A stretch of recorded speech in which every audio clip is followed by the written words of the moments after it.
Tuloy-tuloy ang pagtulong, tuloy-tuloy ang pagseserbisyo at tuloy-tuloy ang balitaan kasama si May Binauhan sa Operation Tulong mula Lunes hanggang Biyernes.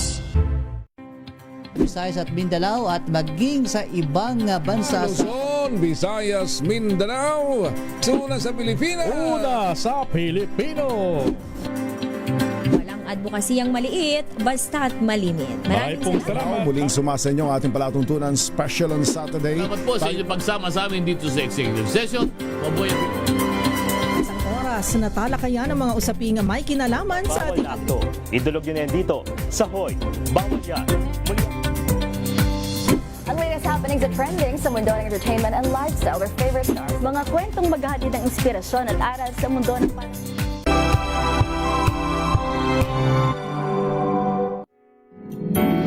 Dear Ate Raquel, isang makabagong paglalahad ng mga liham na may kaugnayan sa suliranin ng mga pusong nasaktan. Dear Ate Raquel, tatalakay sa inyong liham upang kahit papano maibsan ang hinaing ng pusong sawi. Dear Ate Raquel, ang inyong bagong kaibigan at kaulayaw sa loob ng isang oras dito sa DZRH. Darito ang inyong kaibigan, Raquel Monteza. Magandang hapon po sa inyong lahat. Sabado na naman muli magkakasama-sama tayo sa loob ng isang oras dito sa ating programang Dear Ate Raquel. Kumusta na po? Nawa nasa mabuting kalagayan na tayong lahat. Malayo sa anumang problema sa buhay. Though, kaparte talaga ng buhay yan ang problema. Basta wag natin kalilimutan, bawat problema may solusyon. Hindi dapat pinapalaki pa ito. Dapat solusyonan kaagad. Kung hindi natin kayang mabigyan ng solusyon, dapat lumapit tayo sa isang taong makatutulong sa atin. Hindi lang financial, kundi mabigyan tayo ng magandang advice kung paano ba natin masusolusyonan ang ating problemang iniisip. Hindi po ba? So, nasa kalagitnaan na po tayo ng Agosto. Super bilis, So, ilang buwan na lang. September, October, November, December. Pasko na naman. Ano ba yan? Pagdating ng September 1, mag-umpisa na tayo ng countdown hanggang sa sumapit ang Kapaskuhan. And of course, syempre, maririnig na natin yung mga Christmas songs. Tapos, mag-uumpisa na rin mag-decorate, maglalagay na ng mga kumukuti-kutitap na mga Christmas tree, yung mga Christmas lights rather, yung mga parol, nag-ano na yan, nag-uumpisa na sila. And of course, nag-uumpisa na rin tayo mag-bargain hunting. Maghahanap na tayo ng mga bagay na ipinagre-regalo natin tuwing araw ng Kapaskuhan. Pero bago yan, pag-usapan na muna natin itong Agosto, ang Agosto po ay buwan ng wika. Nandito na yung pinag-aanohan natin yung araw ng linggo ng wika, na ang mga bata sa eskwelahan ay talaga naman nagsusuot ng mga barot saya, yung iba ay nakapatadyong, yung iba ay nakapang muslim costume, yung iba naman ay nakaigorota. Talaga naman nakatutuwa kasi yung ating kulturang Pilipino ay napakayaman sa mga kasuotang Pilipino. Napakagaganda ng ating mga damit na dapat hindi natin ikinahihiya at dapat hanggang ngayon ay ating isinusuot. Ang barong Tagalog na gawa sa pinya, may mga napakagaganda ng ating mga husi, kung tawagin ay gawa sa husi, at ang mga barot saya, patadyong. Nako, ay nakakatuwa naman, lalo na sa mga batang nag-aaral. Sila meron silang yung pagandahan ng sinusuot ng Filipino dress, yung mga Pilipinong kasuotan na nagagandahan naman talaga. Bawat rehiyon ng ating bansa ay may sariling kasuotan na ikinararangal natin. Hindi lamang kasuotan, kundi pati mga sayaw. No? Bukod sa tinikling, napakarami pang sayaw, mga pandango sa ilaw, yung may hawak-hawak ang baso na may ilaw. No? Maraming mga sayaw ng katutubo, singkil, na napakarami na nakatutuwa sa yaman ng ating kulturang Pilipino. At syempre, ito ay pinagdiriwang natin tuwing August 21, kaarawan ng ating yumaong Pangulong Manuel L. Quezon, na kung bansagan o tawagin ay ama ng wikang pambansa. Ito yung wikang pambansa, dapat ginagamit ito ng mga Pinoy. Kaso Taglish na tayo ngayon. Pero dapat talaga ginagamit ito ng mga kaibigan nating mga Pinoy. No? Hindi dapat ito mawawala sa atin. And August 21 naman po ay ang Ninoy Aquino Day. At ang araw ng mga bayani naman ay August 26. Nag-aalay ang mga Pilipino ng mga bulaklak para sa kanila. At syempre may mga may mga program din, mga palatuntunan. Pinahahalagahan sa araw na ito ang mga nagawa ng mga bayani para sa kalayaan at kapakanan ng bansa. Pero ngayon, gusto ko pong talakayin natin at pag-usapan ang isang grupo ng mga tao na napakadami sa ating bansa. Ngunit halos walang pangalan para sa kanila. Sila po yung mga nasa gitna. Sa Ingles, may tawag po doon, ang sandwich generation. Sa atin po, wala. Hindi natin ito pinapangalanan dahil sa ating kultura, inaakala nating normal lang ito. Yun daw po ang pagiging anak. Yan daw po ang pagiging magulang. At totoo naman po, ngunit ang bagay na normal ay maaari pa ring napakabigat. Ang mahirap po sa posisyong ito ay hindi lamang ang pera. Ang mahirap po ay ito. Walang nagtatanong sa kanila kung kumusta na ba sila. Tinatanong ang mga bata kung kumusta na sa eskwelahan o anong nangyari sa kanila sa pag-aaral nila. Tinatanong ang matatanda kung kumusta ang kanilang kalusugan. Pero yung mga nasa gitna, yung nagdadala ng dalawa, madalas po, siya ang hindi tinatanong dahil siya ang tinitingnan bilang matatag. Kaya ngayong hapon po sa inyong mga nasa gitna, kumusta po kayo? Hindi ang mga anak ninyo, hindi ang mga magulang ninyo, kundi kayo po. Yan po ang paksa ng ating mga liham sa araw na ito, ang pagiging nasa gitna. Simulan na po natin ang pagbasa sa ating unang letter of the day. Dear Ate Raquel, Lourdes po ang aking pangalan. I'm 49 years old. Taga Iloilo po ako, madam. Noong 2023 po, namatay na po ang aming ama. At ang aming nanay naman po ay pumanaw noong 2016. Kaming apat na magkakapatid ang naiwan. Ang naiwan pong ari-arian ng aking mga magulang ay hindi naman malaki. Isang lote sa probinsya, mga 600 metro kwadrado at ang lumang bahay na nakatayo doon. Yun lamang po. Walang ipon, walang iba pang lupa. Ang 2 taon pa lamang po ang 2 taon pa lamang po ang nakalilipas, pero sirang-sira na po ang aming pamilya. Si Kuya Ben po, panganay na nakatira sa bahay kasama ang kanyang pamilya. Ayaw niya pong umalis doon. Ang sabi niya, siya raw po ang nag-alaga kay tatay noong mga huling taon. Kaya dapat siya ang manatili sa bahay na yon. Kaya kanya daw ang bahay na yon. Si Ate Susan po naman ay nasa Maynila. Gusto niya pong ibenta ang lahat at hatiin sa pera. May sakit po ang asawa niya at kailangan nila ng pambayad sa ospital. Si bunso naman po na si Ricky ay tahimik. Ayaw pong makialam. Sabi niya kahit na ano na lamang daw po ang maging pasya. At ako po, nasa gitna, gaya ng dati. Ate Raquel, 2 taon po akong hindi 2 taon po akong hindi nakakausap si Kuya Ben. 2 taon po. Noong nakaraang Pasko, hindi po kami nagsama-sama. Unang Pasko po yun sa buong buhay namin na hindi kami nagkita-kita. Ang masakit po, iniisip po ko po minsan, kung walang naiwang lupa si tatay, magkakasama pa ba kami hanggang ngayon? Ang lupa po na yon ay nagkakahalaga siguro ng 1 milyon. Hinati sa 4, hindi po yun sapat para baguhin ang buhay ng sino man sa amin.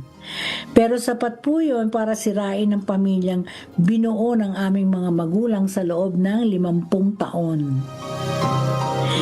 Naisip ko po, Ate Raquel, kung isusuko ko lang ang parte ko, matatapos na kaya yun? Kung sasabihin ko kay Kuya Ben na sa iyo na lang ang sa akin, wag lamang tayo mag-away, babalik kaya ang pagmamahal sa pamilya namin? Handa po akong gawin yon, pero gusto ko lang pong malaman kung tama ba ang aking iniisip. Maraming salamat po sa inyong pagbasa sa aking liham, naway mabigyan ako ng kasagutan. Gumagalang po, Lourdes Vinluan ng Iloilo City. Lourdes, balikan ka namin na makalipas ng ilang commercials. We'll be back.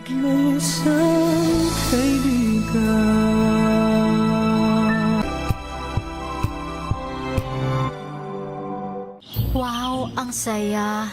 Isang barangay na labada, puro mancha pa. Goodbye, pahinga. Mommy, isang laba lang yan sa Pride Bar Blue. May powerful stain-away enzymes na malupit sa dumit mansya. At di masakit sa kamay. Isang laba lang yan. Hello, pahinga. Hello, Pride Bar Blue. ACS. Ang galing-galing mo. Smart dishwashing paste ko. Pritong ulam na masebo. Plato ng kaldero. Tanggaling for everyday. Ganyan pag smart ang dishwashing paste. May double tanggaling formula. Tanggalang sebo, tanggalang bakterya. Pahit para walang pahit. Linis fantastic sa metal at plastic. Number 1 ko to. Tanggaling-galing mo. Smart dishwashing paste. ACS. Tinesting, sinuri, siniyasan. Ang resulta? Super effective ang Shield sa pagpatay ng bakterya at virus. Shield Antibacterial Soap. Believe ang mga eksperto sa Philippine Nurses Association. At si Mami. Tiwala ako sa Shield. Shield Antibacterial Soap. Napatunayang mabisa. Ang mga nurse, tiwala. ACS. May nagbago. May arte. May budget. Akala nyo lang yon. So solid. White Rose Papaya. Wow. White Rose. White Rose Papaya. Wow. White Rose. White Rose Papaya. May glow up with White Rose Papaya. White Rose Papaya. May puti power times 2 kasi may papaya at niacinamide. May shea butter and tea tree oil pa. Kutis sulit ang glow up. Glow up with White Rose Papaya. White Rose Papaya. Kutis sulit ang glow up. ACS.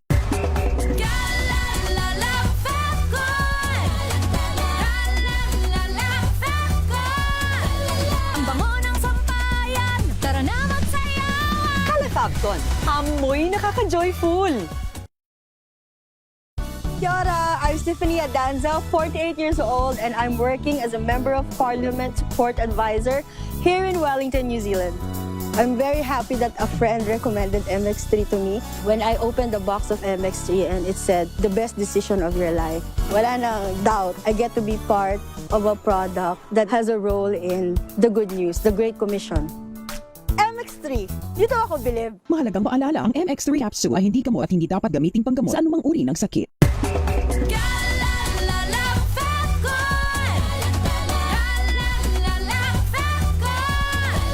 Ang bango ng sampayan.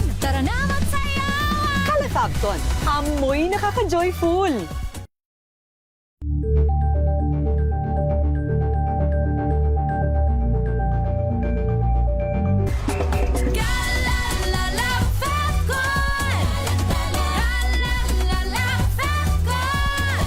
Ang bango ng sampayan, tara na magsayawan. Kala Facton, amoy nakaka-joyful.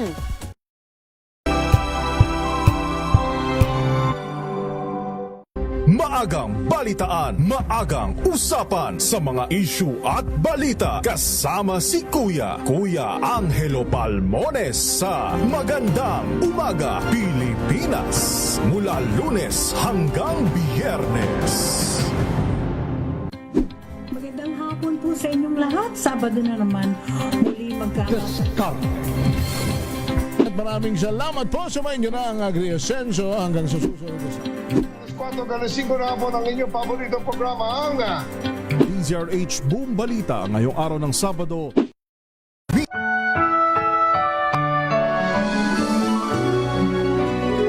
Lourdes, ang tanong mo ay tapat at mabuti ang hangarin, ano? Ngunit kailangan kong maging tapat din sa iyo at baka hindi ito ang sagot na inaasahan mo na marinig mula sa akin.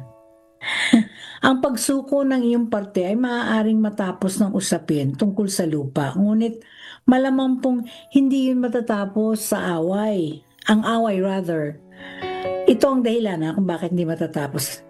Ang mga hidwaan tungkol sa mana, bihirang-bihira po na ang lupa mismo ang tunay na usapin. Ang lupa po ay ang lugar lamang kung saan lumalabas ang mga bagay na matagal nang nakabaon. Pakinggan mo ang sinabi ni Kuya Ben na siya ang nag-alaga kay tatay sa huling taon. Hindi po yun usapin tungkol sa lupa. Yun po ay isang tao na nagsasabing may ginawa ako na hindi nyo nakita. Pakinggan mo rin si Ate Susan. May sakit ang asawa niya. Hindi rin po yun kasakiman. Yun po ay takot. At si Ricky na tahimik at ayaw makialam. Madalas po ang katahimikan ay hindi kawalan ng damdamin. Ito po ay paraan ng pag-iwas sa gulo na natutuhan niya siguro noong bata pa siya. Kaya kung ibibigay mo ang parte mo ngayon nang hindi na pag-uusapan ng mga bagay na ito, anong mangyayari? Mananatili ang sama ng loob ni Kuya Ben na hindi siya kinilala. Mananatili ang takot kay Ate Susan. At ikaw pa, magkakaroon ka ng bagong sama ng loob na itinatago mo dahil ang tao na nagsakripisyo para sa kapayapaan ay madalas na siyang tahimik na nagdurusa pagkatapos. Alam mo Lourdes, hindi ko sinasabing huwag kang magbigay. Kung sa huli ay yan ang pipiliin mo, maaaring yan ang tamang desisyon para sa iyo. Ang sa akin lang naman ay huwag mong gamitin ang pagbibigay bilang pamalit sa pag-uusap. Kasi ang problema ninyo ay hindi lupa. Ang problema ninyo ay 2 taon na hindi nagsasalita. Ang mumungkahi ko sana sa iyo, huwag mo munang pag-usapan ng lupa. Tawagan mo ang Kuya Ben mo. Hindi para sa pag-aayos ng mana, kundi para kumustahin siya. Kuya, kumusta ka na? Anong lagay mo? Walang agenda. Kung mahirap ang tawag, magpadala ka ng text o ng mensahe, kahit maikli lang. At kapag dumating ang panahon na kaya na ninyong pag-usapan 4 ang tungkol sa lupa ninyo, abay madali ng pag-usapan yan dahil sa tulong ng iba na labas sa pamilya ninyo. Maaaring ang inyong barangay na may mga programas para sa pagkakasundo o isa kayang abogado na makapagpapaliwanag sa inyong lahat kung ano talaga ang nakasaad sa batas. I'm not a lawyer, hindi po ako isang abogado, kaya hindi ko masasabi sa iyo kung ano ang legal na hatian.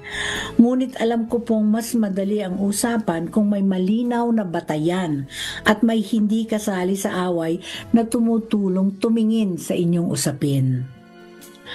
At Lourdes, ang sinabi mo na kung walang naiwang lupa ay magkakasama pa rin kayo, by nais kong isipin mo ng maayos, ng mahinahon. Ang lupa ang hindi sumira sa inyo. Nabuksan lang ito ng mga bagay na matagal nang nandyan. At ang magandang balita po dyan ay ito, kung hindi lupa ang tunay na ugat, ibig sabihin may pag-asang gumaling ito. Ang lupa po ay hindi mahahati ng walang nasasaktan. Pero ang pagkakaunawaan, kayang-kayang hatiin at ipamahagi sa lahat at hindi ito nauubos. Maraming salamat at ipagdarasal ko kayong magkakapatid. Siya. Gusto ko munang batiin ang lahat ng mga sumusubaybay sa ating programang Dear Ate Raquel.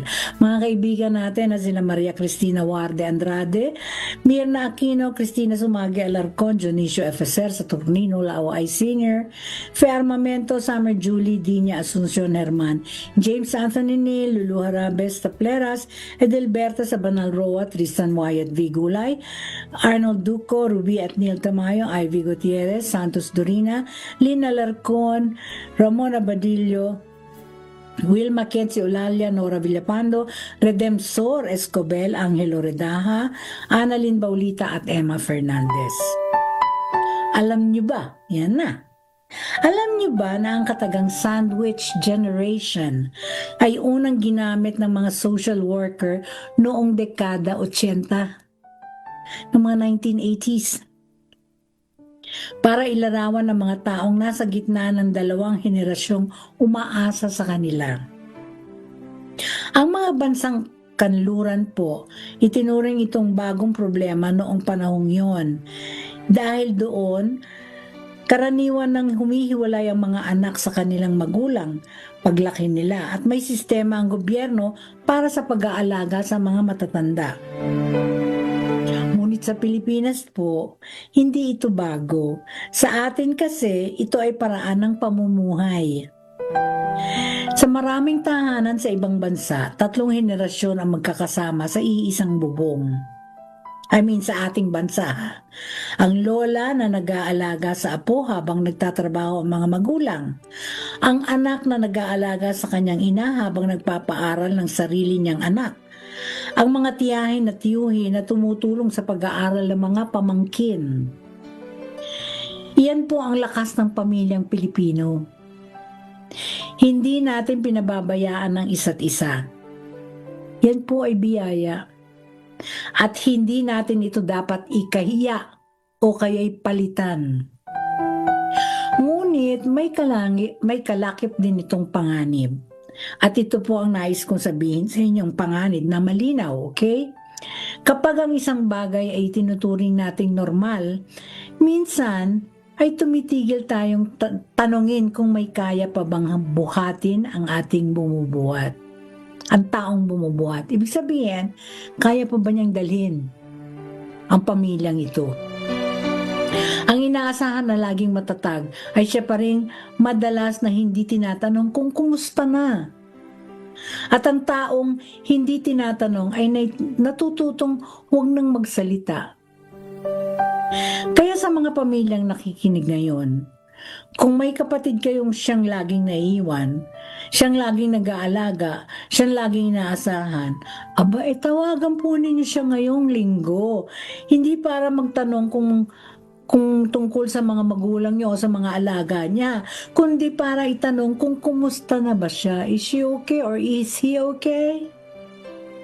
Minsan po, yun lamang ang hinihintay. Ang tayo ay mangusta, alamin ang kalagayan ng ating mahal sa buhay. Magbabalik po ang programang Dear Ate Raquel, makalipas ang ilang commercials. We'll be back. Minsan, kaibigan.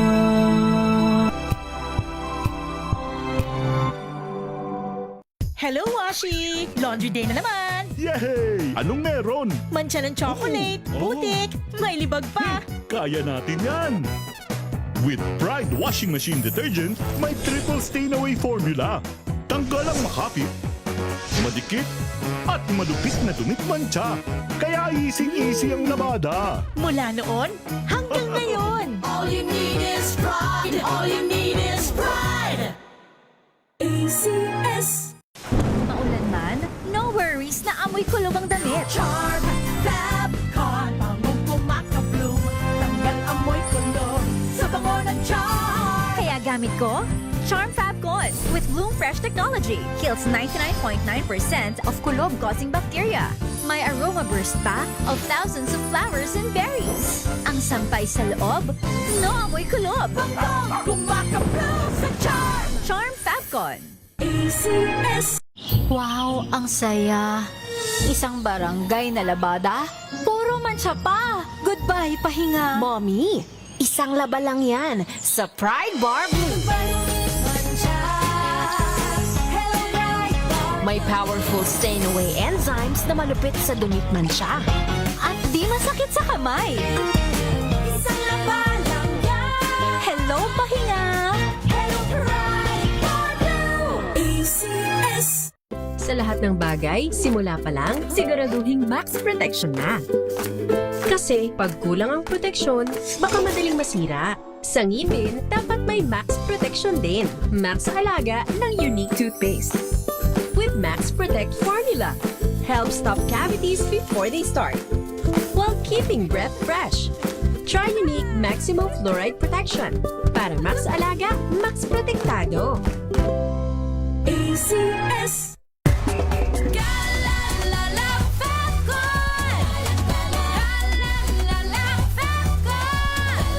Ang bango ng sampayan. Tara na magsayawan. Calafabcon, amoy nakaka-joyful.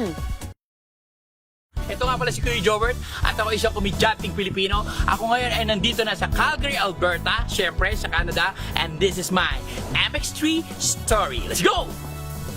Medyo nagkakaedad na ako. Gusto ko rin syempre puro organic. Nagja-jogging ako, nagba-basketball ako. Saka syempre, alagaan mo yung binigay sa'yo ng Diyos na katawan. Yun, MX3. MX3, dito ako believe. Mahalagang paalala, ang MX3 capsule ay hindi gamot at hindi dapat gamiting panggamot sa anumang uri ng sakit.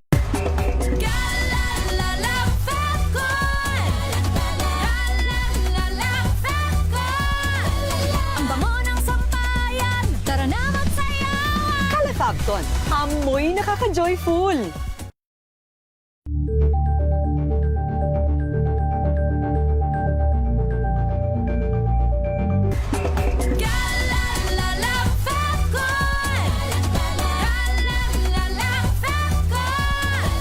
Ang bango ng sampayan. Tara na magsayawan. Calafabcon, amoy nakaka-joyful.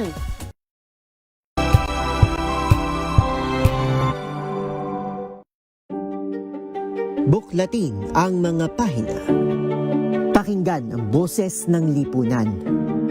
Tunghayan ang mga issue mula sa ibang katayuan. Nakakalungkot kasi deserve ba namin ng ganito? Na hindi nila alam kung ano talaga yung kanilang mga karapatan.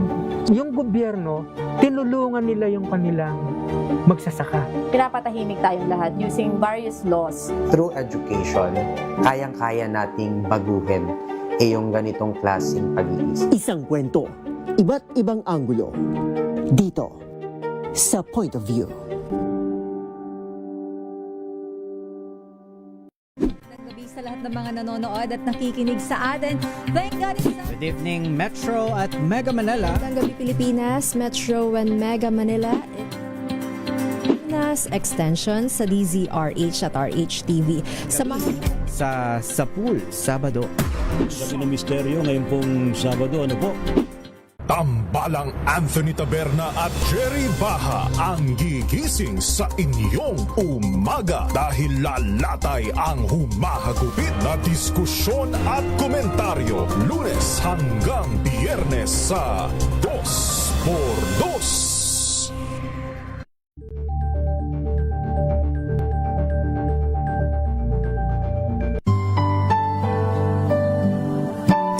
isip lang. Mga pagkaing pangkaisipan na dapat pag-isipan. Isip-isip lang. Isip-isip po muna tayo. Ang pagkain pangkaisipan sa linggong ito ay padala ni Teresita Alonso ng Naga City. Ang taong pinakamatatag sa pamilya ay madalas ang taong pinakamatagal nang hindi umiiyak sa harap ng iba. Ibig sabihin, matatag crying on the inside, laughing in the outside. Ibig sabihin, nakikita niyong napakatatag pero hindi niyo nakikitang umiiyak na pala ito sa loob. Ang taong pinakamatatag sa pamilya ay madalas ang taong pinakamatagal nang hindi umiiyak sa harap ng ibang tao. Pinapakita niyang very strong siya sa harap ng mga tao, but deep inside, no. Nagdudugo pa rin ang kanyang puso. Ang pagkain pangkaisipan sa linggong ito ay padala ni Teresita Alonso ng Naga City. At this point in time, gusto kong batiin ang ating mga kaibigan. Unang-una na, si Tina Salcedo at si Eva Vivar ng Bacoor City. Si Florence Aguilar, Tessie Lagman, si Irene Celebre, and hello kay Arlene Sagon ng Tokyo, Japan. And of course, sa kanyang nanay na si Lucy Sagon. And hello din kina Donnie and Cecilia Pestrana ng Roseville, California. And of course, gusto ko rin batiin si Ginang Leticia Ramos Gomez ng Barangay Bantog, Hacienda Luisita, Tarlac City. At sa mga nagdiriwang ng kanilang kaarawan sa linggong ito o sa darating na mga araw, maligayang kaarawan po sa inyo. Happy birthday. And today, birthday po ng isa kong namayapang kaibigan, si Mother Lily Manantan, na ngayon ay nasa kamay na ng ating Panginoong Diyos, no? Rest in peace, rest in heavenly peace. Yan po ay ang aking kaibigan, si Mother Lily Manantan. Originally, taga po siya, La Union, taga Bawan, La Union. Kaya naman, nagdiriwang din ang kanyang pamilya doon ng kanyang kaarawan today. Happy birthday in heaven, Mother Lily. I love you! Siya, umpisahan na po natin basahin ang ating second letter of the day. Dear Ate Raquel, Maylin po ang aking pangalan, 43 years old. Isa po akong public school teacher dito sa Cavite.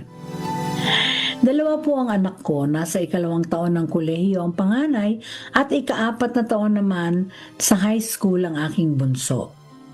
Kasama rin po namin sa bahay ang aking ina. Siya po ay 71 years old at may sakit sa puso at alta presyon. Ate, hindi naman po ako reklamador. Alam ko pong maraming mas mahirap ang kalagayan kaysa sa akin. Pero gusto ko lamang po sanang ibahagi o maibahagi ito dahil sa tingin ko po ay marami rin ng katulad kong nakikinig sa inyong programa. Bawat sahod po, ganito ang nangyayari. Una po ang tuition at baon ng mga bata. Pangalawa po ang gamot ni nanay. 4 na klase buwan-buwan.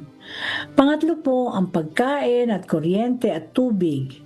At kung may natira po, wala pong natitira.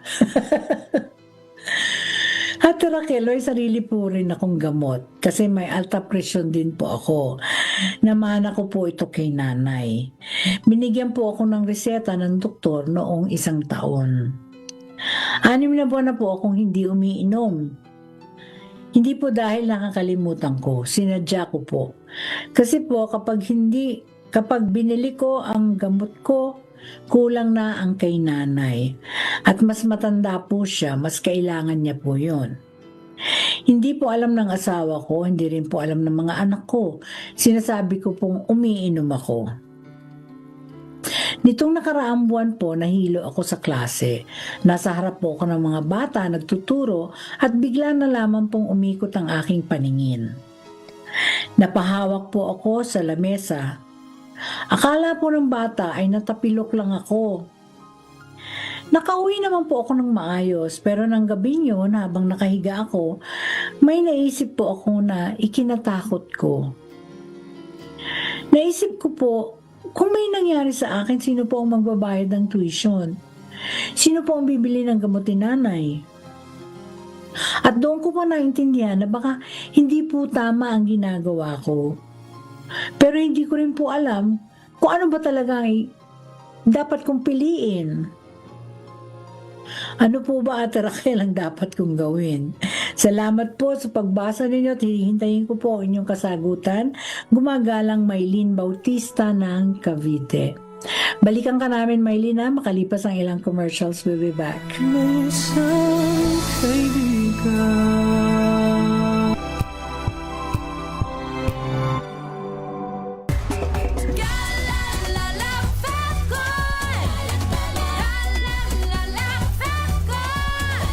Ang bango ng sampayan, tara na magsayaw! Calafabcon, amoy nakaka-joyful.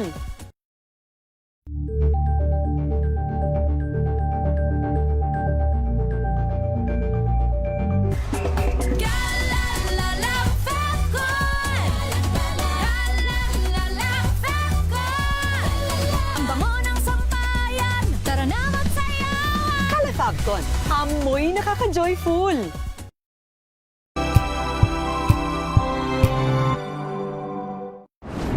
Kung good vibes ang hanap mo, dito ka na sa sigurado!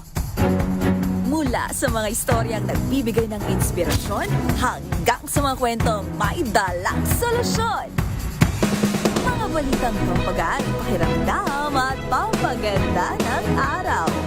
Hindi lang ba sa good news, kundi the better news. Mula Lunes hanggang Biyernes, 1:00 ng tanghali sa DZRH TV.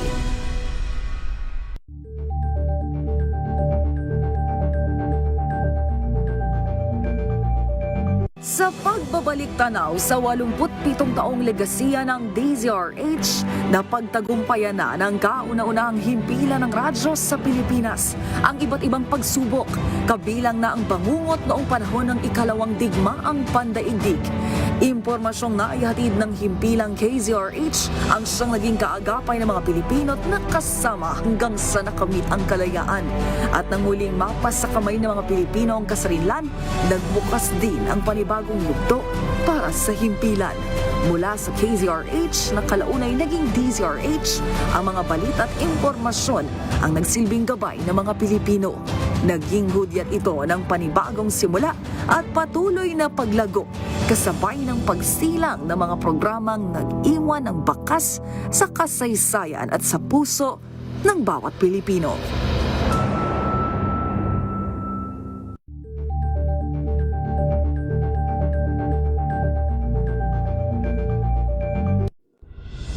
Tuloy-tuloy ang pagtulong, tuloy-tuloy ang pagseserbisyo at tuloy-tuloy ang balitaan kasama si May Binauhan sa Operation Tulong mula Lunes hanggang Biyernes.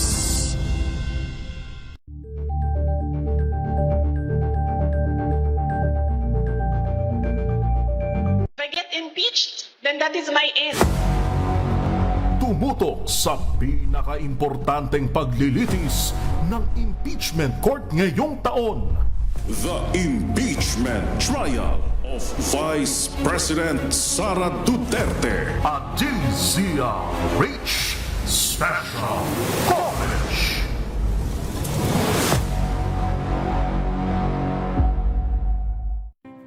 Visayas at Mindanao at maging sa ibang bansa sa Luzon, Visayas, Mindanao. Una sa Pilipinas. Una sa Pilipino. Walang advokasiyang maliit, basta't malimit. Maraming salamat. Muling sumasa inyo ang ating palatuntunan special on Saturday. Salamat po sa inyong pagsama sa amin dito sa executive session. Mabuhay. Isang oras na talakayan ang mga usaping may kinalaman sa ating akto. Idulog nyo na yan dito sa Hoy. Bawal yan. Ang latest happenings at trending sa mundo ng entertainment and lifestyle with favorite stars. Mga kwentong maghahatid ng inspirasyon at aral sa mundo ng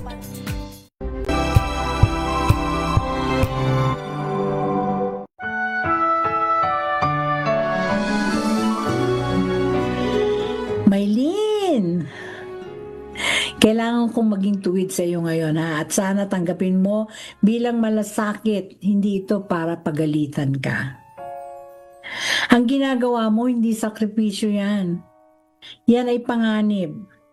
Hindi lamang para sa iyo, kundi para sa lahat ng mga taong umaasa sa iyo.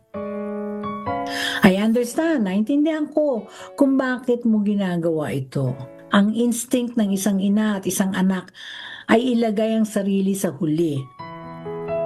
Ngunit, narinig mo na ba ito sa eroplano?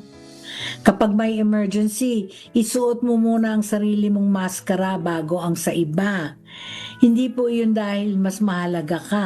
Yun po ay dahil kung mawalan ka ng malay, wala nang makatutulong sa kanila.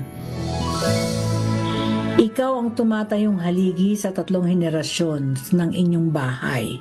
Kapag bumagsak ka, walang matitira.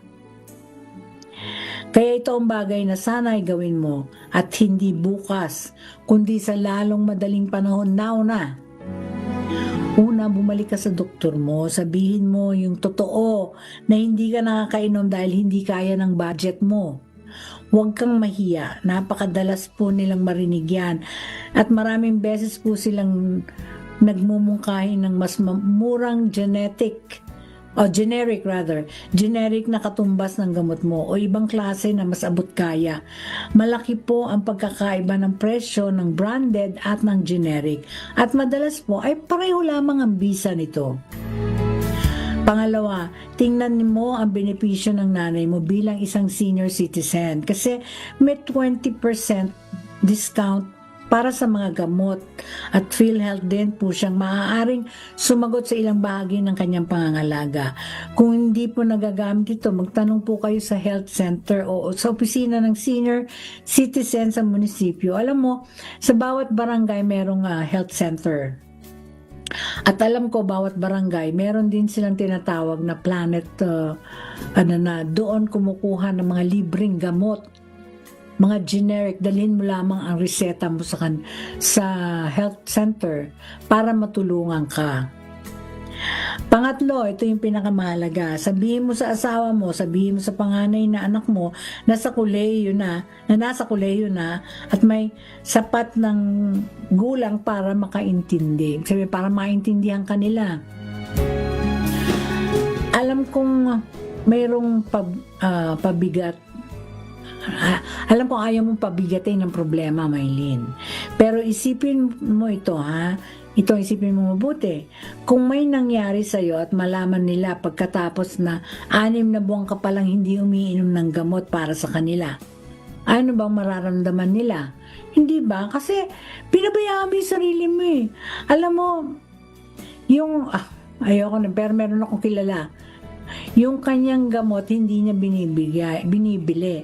Bagkus binibigay niya para sa mga apo niya. O ending, inatake siya sa puso, namatay siya, o yung mga apo niya, ano nangyari? Tingalay nga. Kasi nawala siya eh. Siya yung benefactor ng mga apo niya. Siya yung nag-aalaga sa mga apo niya. Siya yung naghahanap buhay para kumita yung mga apo, para may makain yung mga apo niya. Pero dahil pinabayaan niya yung sarili niya, hindi niya ginamot yung sarili niya, ayun, namatay siya. O yung 2 apo niya, ano nangyari? Kawawa ngayon. Diba? So kinuha na lang ng DSWD para matulungan yung mga bata. Anyway, ang sikretong iyon ay hindi mo sila, ibig sabihin hindi mo piniprotektahan ang pamilya mo dahil sa sikreto mong hindi pag-inom ng gamot. Inalisan mo sila ng pagkakataong tumulong. Baka yung panganay mo pa nga ang makapag-part-time sana. Baka ang asawa mo ay may maisip na hindi pa huli na mag-additional work siya dahil pagod ka na, saka iisip mag-isa. Bigyan mo sila ng pagkakataon kasi pamilya mo sila eh. Hindi sila mga bisita sa buhay mo.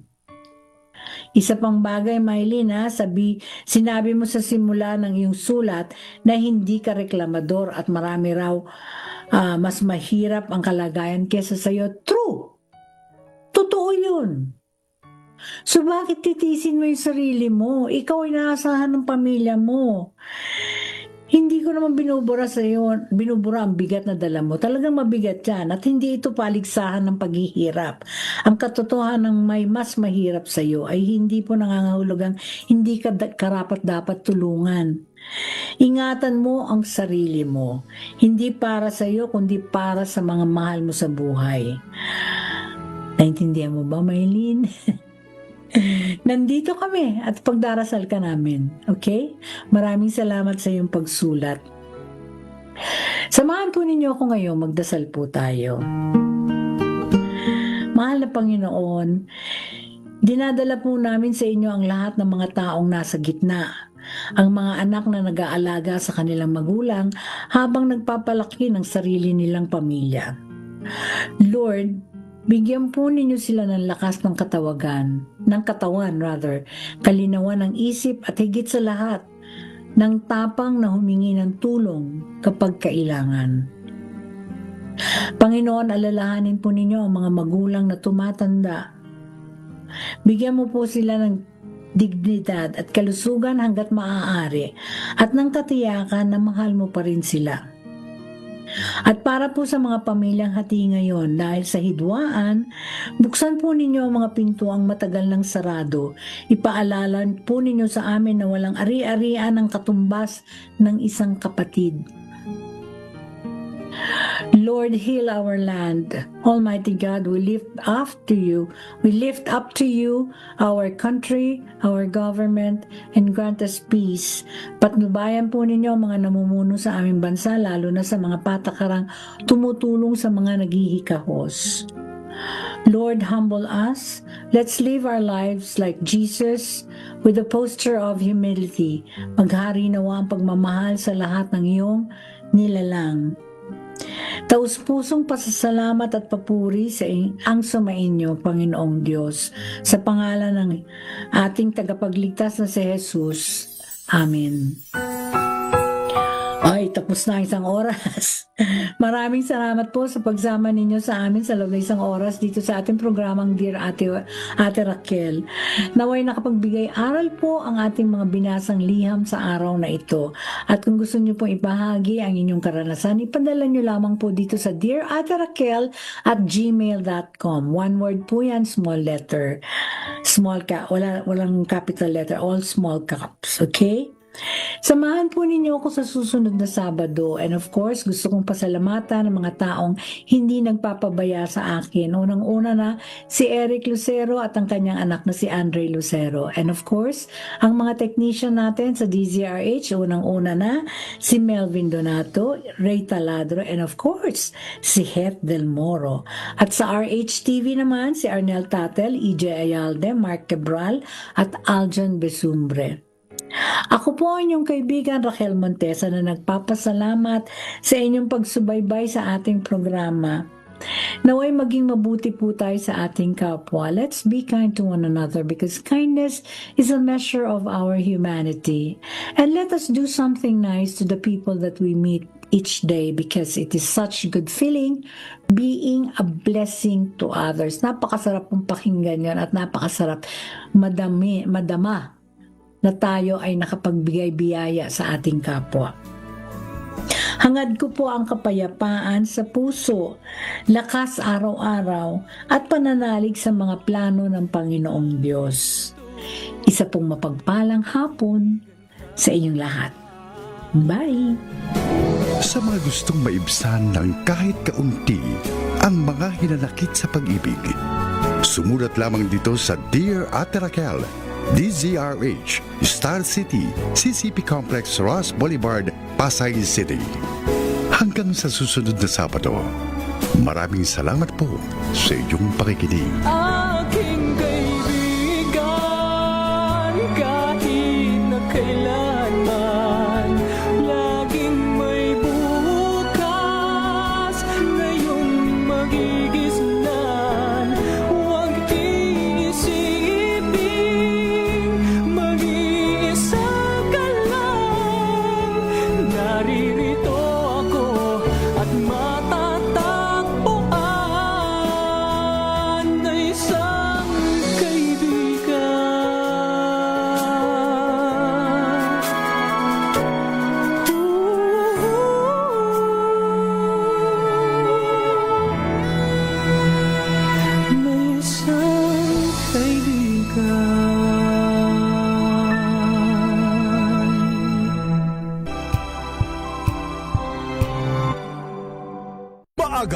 balitaan, maagang usapan sa mga issue at balita. Kasama si Kuya Angelo Palmones sa Magandang Umaga Pilipinas. Mula Lunes hanggang Biyernes.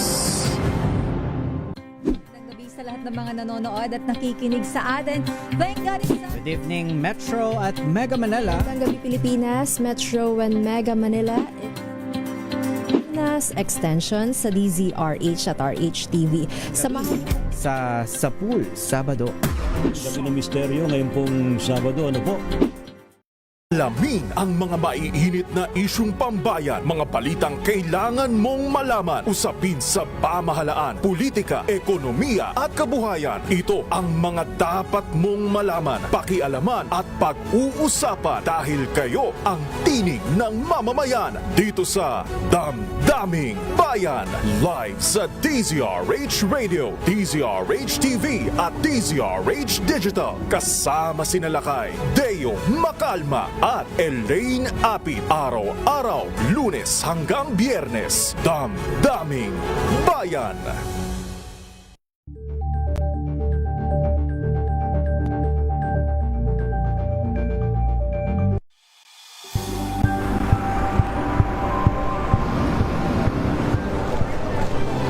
Ating mga eksperto dito lang sa Expert Opinion.